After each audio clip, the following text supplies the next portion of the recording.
see my arm, and there are two ways to do that.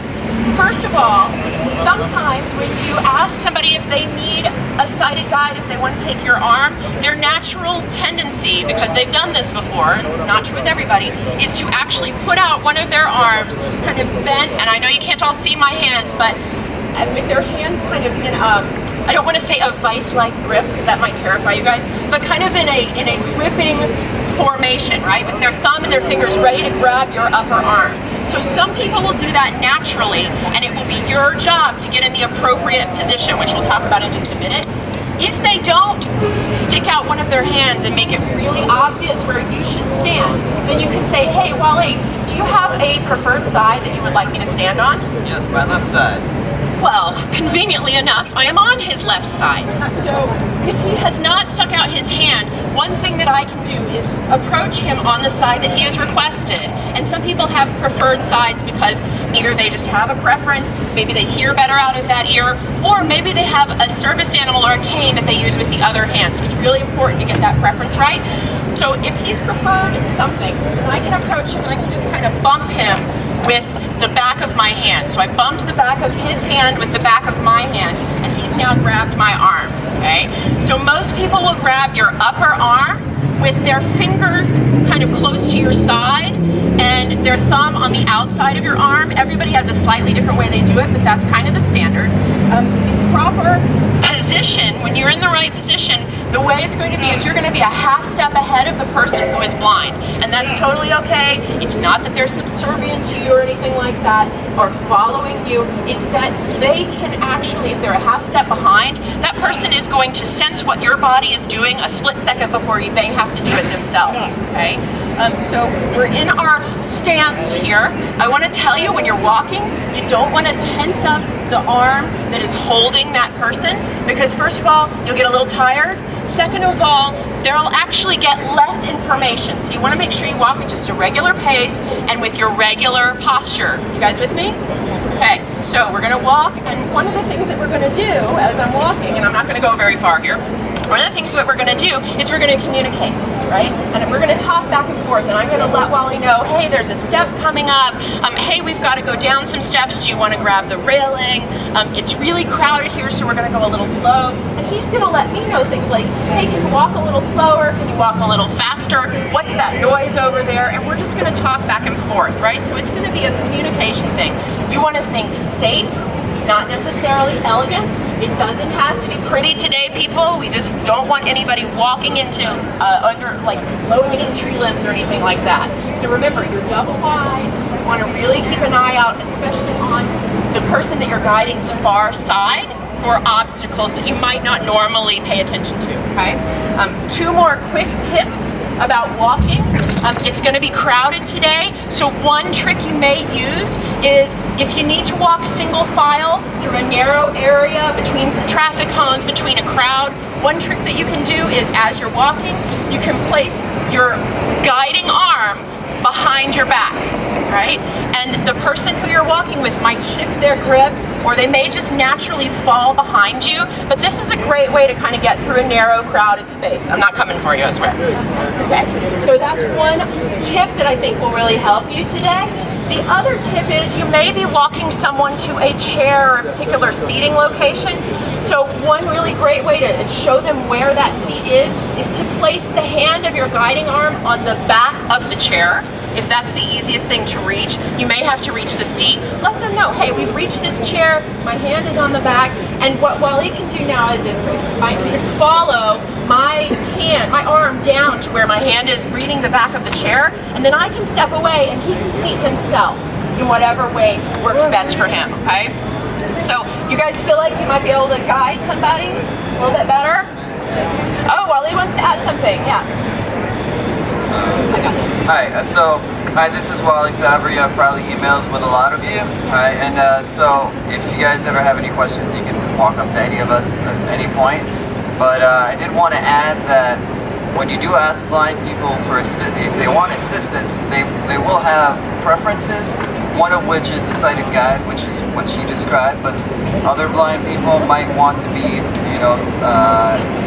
guided verbally, which I always go with left, right, or straight. That's the easiest way to work with that. Some people just do not want to be touched or touch someone else, and they prefer to hold on to their independence. So just keep that in mind. Absolutely. That's a great point. That is a great point, and that just goes to the fact that we want to make sure that we ask people and we respect what they say, right? We want to listen to whatever they have to add. Cool. So, just have a couple more points. Everybody with me so far? You guys still okay? Yeah? Cool. All right. We're getting excited yet? Yeah? Okay, awesome. So we're going to talk about communicating with a couple particular types of people with particular types of disabilities. Since we've been talking about people who are blind or have low vision, let's just really quickly address a couple things, and Walei may have some things to add as well. Just going to hit on a couple points. I could go on about this for the whole day, but I don't think anybody wants me to do that. When you're speaking to somebody who is blind, when you first approach them, it's really helpful, even if you've met them already or if you know them already, to say, hey, Walei, it's Annie. Nice to see you, right? Especially if you're meeting them out of context, okay, or in an unusual location or in a crowded location, because there'll be a lot of voices and sound, and it's just a nice thing to know who the heck you're talking to, okay? The second point is, sometimes in a group of people, and you know, this is a little bit more optional, but sometimes when you're talking in a group of people, you may want to say your name every time you make a comment, right? Now you may not have to do that every time, but sometimes it's nice if you haven't spoken in a while to be like, hey, this is Annie, do you guys know about that other accessible bathroom across the park? It might be less crowded, right? So just pretend like you're on the phone in that way, okay? It's just a great, respectful way to let people know who is actually participating in the conversation. And then the final little tip I'm going to give in this particular section is, if you leave the area, if you're in a group of people or you're talking with somebody who is blind or has low vision, and you step away, let them know. Because I can tell you from experience that it is no fun to be talking to empty air and find out the hard way, right? When someone has disappeared, I have low vision myself, so sometimes I will think my husband is in the room and he is not. And so that can be a little bit embarrassing, right? So you want to say, hey Walei, I'm going to go across the street and help this other person, okay? And he'll be like, yeah, awesome. And then he'll know that I'm no longer standing next to him, okay? Sound good? So let's talk about another type of disability. What about working with people who are deaf or hard of hearing, right? And we're thinking about communication here.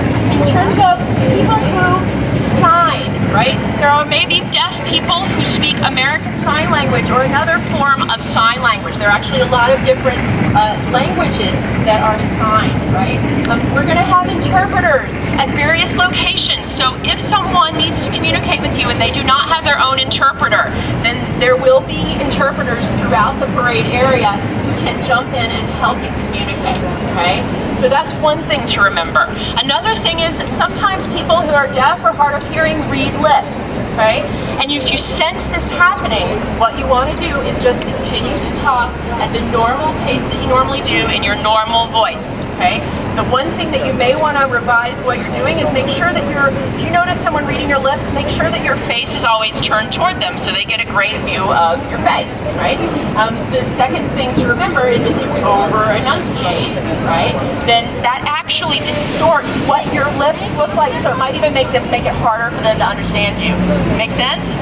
And then if all else fails, you can always try writing, right, on your iPhone, on your smartphone, on your tablet, on the back of a piece of paper with a pen, right? That's another great way to communicate. I guess the key thing I want you guys to take away in terms of communication is patience and persistence. It's going to be loud, it's going to be busy. Some of the people that you're working with may have difficulty expressing themselves, so you're going to want to be patient. It's totally okay to ask someone to repeat themselves, but the key thing is just making that connection, which I know you guys are all going to be great at, okay? Just one more little segment to talk about, and that's giving directions. You're going to be asked to give a lot of directions. Y'all are all going to have a map with key locations on it, things like accessible bathrooms, accessible water fountains. It's great to have in your back pocket, knowing where a good quiet place is, where someone can go, maybe the best seats for somebody who wants to see ASL interpretation or captions for some of our stages, so that's a great thing to know about. But you might be asked for more general directions as well. Just a couple points, you want to be specific. You don't want to say, oh, the bathrooms, they're over there, right? And wave your arm in a general direction. Not specific. Specific would be bathrooms. Oh, there's some portable bathrooms on the west side of the street between 23rd and 24th on Madison Avenue, right? Look for the big gray boxes that say bathroom on them, I don't know, right? So you want to be as specific as possible. You want to be careful with right or left. If you are not good at right and left, find another way to express it. Say something like go towards the music, go to the west or the north. That will help some people. And another thing to think about is when you're giving someone directions, let's say Walei has asked me for directions and I'm facing him, right? Another great way to help yourself give good directions is to position yourself so you are both facing the same way, right? And that's going to make sure that your left is his left, and it's going to create less confusion. Does that make sense to y'all? All right, a couple final things about giving directions. If you gesture or point, narrate what you're doing. Right? This is going to serve two purposes. First, the obvious one, if you're talking to somebody who's blind and you point, that's not going to work so well, right? But also, it's going to, like when you're gesturing and you say what you're pointing at, it's going to clarify something that could be vague, right? Gestures could be vague. If you actually speak what you're doing, that's going to clarify it a lot, okay? And then the final point is when you're thinking about landmarks, right? Use landmarks that are going to be relatively easy to see if we're talking about for someone who needs a visual landmark. Make sure there's going to be something that can be easy to see in spite of a crowded street, right? You also want to try to think about, like if you're talking to somebody in a wheelchair, think about that perspective, right? Something that might be blocked. They're going to be blocked a lot by their line of sight might be blocked a lot by crowds, right? So you want to bear that in mind as you're thinking of landmarks. Don't make the landmarks too huge, like meet me at Union Square. That doesn't make sense, right? Don't make them too small so that they're so impossible to find. And make them specific, be descriptive. Use all five senses to describe your landmarks. For example, loud music can be a landmark, right? Smells can be a landmark. When you're talking about the pizza place, specify it's the one that says Ray's, not Ray's, original, with the red and white awning, right? Because we know how many Ray's pizzas there are in New York. Okay, so just be specific and use your common sense as you're picking landmarks, okay? As I said, you all are going to get a map with some of the key important locations marked on it. The final thing that I want to just close with is something that we call people first language, okay? And what this means is this falls out of that respect element that we talked about before, right? So this falls out of respecting each person as an individual, not needing to know about their disability. If you are speaking about disability, you want to say, instead of blind person, a preferred way to say it is a person who is blind, right? A person who uses a wheelchair, a person who is deaf or hard of hearing. And the common thing with that is that you're putting the person first, not their disability, not their diagnosis, not their description, right? So you're putting them as an individual first. Even if you miss the language in quick form occasionally, you want to definitely think with the person first, okay? So I want to close with that, and I want to thank you guys for joining us today. I know Cleo